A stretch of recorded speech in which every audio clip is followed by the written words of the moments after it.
আমরা সবাই আমাদের বিভেদ ভুলে গিয়ে ঐক্যবদ্ধ হয়ে আল্লাহ তাআলার নির্দেশে আমরা সবাই এগিয়ে যাই। বৈষম্যের শিকার হয়ে আছেন, তাদের বৈষম্যকে দূর করে আমরা এখানে একটা সাম্যের বাংলাদেশ আমরা নির্মাণ করি। সারা বাংলাদেশের মানুষের কাছে আমাদের একটাই আবেদন, আমাদের কাছে যে আসুন আমরা সবাই আমাদের বিভেদ ভুলে গিয়ে ঐক্যবদ্ধ হয়ে আল্লাহ তাআলার নির্দেশে আমরা সবাই এগিয়ে যাই এবং ত্যাগ স্বীকার করার জন্য মানসিক প্রস্তুতি সবাই গ্রহণ করি এবং এর মধ্যে দিয়ে আমরা আমাদের এই বাংলাদেশের যারা দুস্থ দরিদ্র বৈষম্যের শিকার হয়ে আছেন তাদের বৈষম্যকে দূর করে আমরা এখানে একটা সাম্যের বাংলাদেশ আমরা নির্মাণ করি।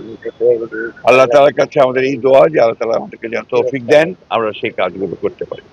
এই পবিত্র ঈদুল আজহার নামাজ আদায় করেছি এবং তিতিক্ষার অপূর্ব নিদর্শন আমাদের হযরত ইব্রাহিম রেখেছিলেন। সেই নিদর্শনকে সামনে রেখে আমরা সারা বিশ্বের মুসলমানরা আমরা এই দিনটিকে কোরবানির মাধ্যমে আল্লাহ তাআলার উদ্দেশ্যে আমরা কোরবানি করি।